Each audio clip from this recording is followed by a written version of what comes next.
BJP নেতার ভাইঝিকে যৌন নির্যাতন, রাস্তায় বসে বিক্ষোভ অগ্নিমিত্রা পলের। অভিযোগ এখনো গ্রেফতার হয়নি অভিযুক্তরা। প্রতিবাদে বিজেপি বিধায়ক অগ্নিমিত্রা পলের নেতৃত্বে কাঁকসা থানার সামনে রাস্তায় বসে বিক্ষোভ দেখায় বিজেপি কর্মীরা। প্রায় আধ ঘন্টা অবরুদ্ধ হয়ে পড়ে কাঁকসা থানার সামনের রাস্তা।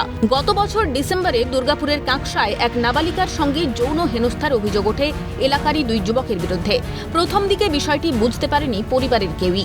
পরে বিষয়টি জানাজানি হতেই মার্চে কাঁকসা থানায় লিখিত অভিযোগ দায়ের করেন পরিবারের লোকজন। পরিবারের অভিযোগ, অভিযুক্তরা তৃণমূল আশ্রিত। এই একই অভিযোগে সরব হন বিজেপি বিধায়ক অগ্নিমিত্রা পলও। এরা তৃণমূলের কর্মী, এদেরকে আপনি ধরতে পারছেন না কেন? আমরা জাস্ট বলে এসেছি ওনাকে যে আমি আপনাকে 2 দিন সময় দিচ্ছি। কি হয়েছিল? ঘটনাটা হচ্ছে আমার মেয়েকে আর কি ওই দুটো ছেলে সঞ্জয় শর্মা আর ওই শশীকান্ত দাস রেপ করেছে। এটা কবে হয়েছে? এটা স্যার হয়েছে 20 ডিসেম্বর। অন্যদিকে অভিযুক্তদের সঙ্গে তৃণমূলের কোনো যোগ নেই বলে দাবি স্থানীয় তৃণমূল নেতার। যদি উপযুক্ত প্রমাণ থাকে তাহলে দল তাকে বহিষ্কার করবে বলে জানিয়েছেন তিনি। আমার মনে হয় যদি ডিসেম্বর মাসেই যদি কমপ্লেনটা করতো, এতদিনে অপরাধী গ্রেপ্তার হয়ে যেত, আজকে ওদের মধ্যে আসতে হতো না। আর বিজেপি কি বলছে না বলছে কিছু না, তৃণমূলের সাথে কোনো সম্পর্ক নেই। যদি তৃণমূলে কেউ থাকে, যদি উপযুক্ত প্রমাণ থাকে, তাকে তৃণমূলের দল থেকে বার করে দেওয়া হবে। দ্রুত অভিযুক্তদের গ্রেফতার করা হবে বলে আশ্বাস কাঁকসা থানার এসিপির।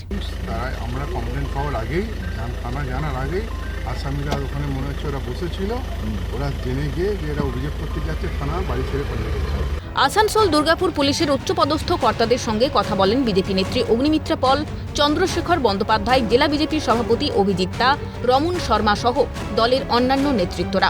গণ ডেপুটেশন জমা দেন তারা, বেঁধে দেন ডেডলাইনও। সেই ডেডলাইনের মধ্যে গ্রেফতারি না হলে বৃহত্তর আন্দোলনের হুঁশিয়ারি। দুর্গাপুরে কাঁকসা থানা অনুরাগপুরে এক নাবালিকার উপর নির্যাতনের অভিযোগ, যে অভিযোগের প্রেক্ষিতে আজকে দুর্গাপুরে কাঁকসা থানার সামনে বিক্ষোভে বসে পড়ে অগ্নিমিত্রা পাল। কাঁকসা থানার সামনে ঠিক রাস্তায় বসে পড়ে তিনি বিক্ষোভে সামিল হন এবং তিনি দাবি করে অবিলম্বে অভিযুক্তদের গ্রেফতার করতে হবে। 10 তারিখের মতো অভিযুক্ত গ্রেফতার না হলে তাহলে বিজেপি ধারাবাহিক আন্দোলন শুরু করবে বলে হুঁশিয়ারি দিয়েছেন বিজেপি নেতৃত্ব। দুর্গাপুরে কাঁকসা থানা থেকে রাজেশ সেনগুপ্ত, ক্যালকাটা নিউজ।